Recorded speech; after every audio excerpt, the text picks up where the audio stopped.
Okay, update on Fusion. Don't buy one unless you're planning on just keeping it for 80 or 100,000 miles and then just trading it in or throwing it away. Then buy one. But if you plan on keeping it for a long time, don't buy one.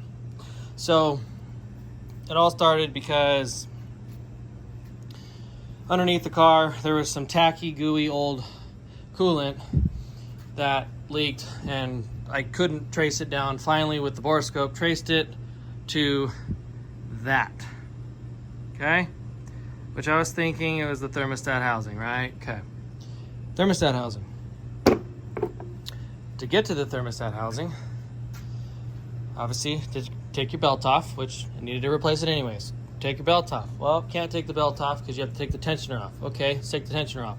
Can't take the tensioner off because the motor mount's in the way. Okay, let's take the motor mount off, take the tensioner off to take the belt off. Okay, now the jack is holding up the motor. Great. Well, now we got to get to the thermostat, which is in there, under the intake, behind the water pump. Okay, alternator sits here. You got to take the alternator out. Okay. Well, you can't take the alternator out because the lines are in the way. So you have to undo all the bolts for the lines to squeeze everything to get the alternator out. Okay. Where's my stud? So there's a stud right here that holds the water pump on. One stud in there. Okay. Take the bolt off for that.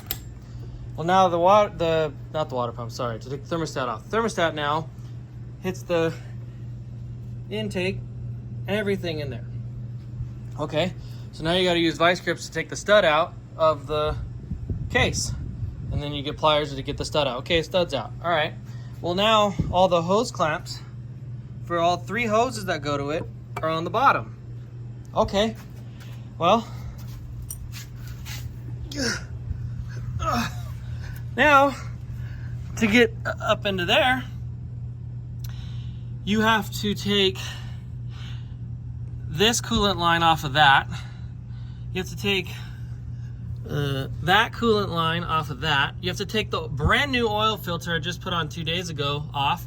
And of course, I just hand tightened it, but nope, you got to destroy it to get it out.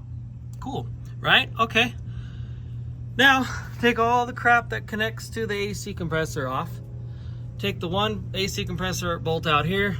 Take the second one right there, and then there's a third one on the top.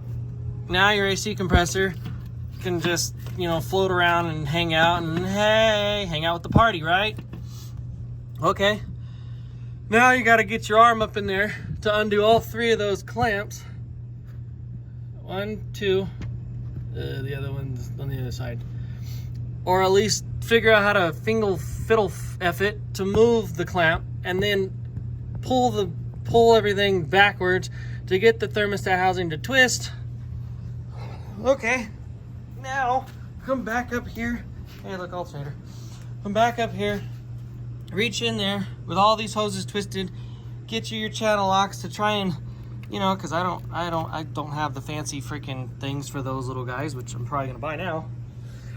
To get those twisted, to get those off, to get all the corroded and stuck hoses pried off of that thermostat housing, to get the thermostat housing to just go out.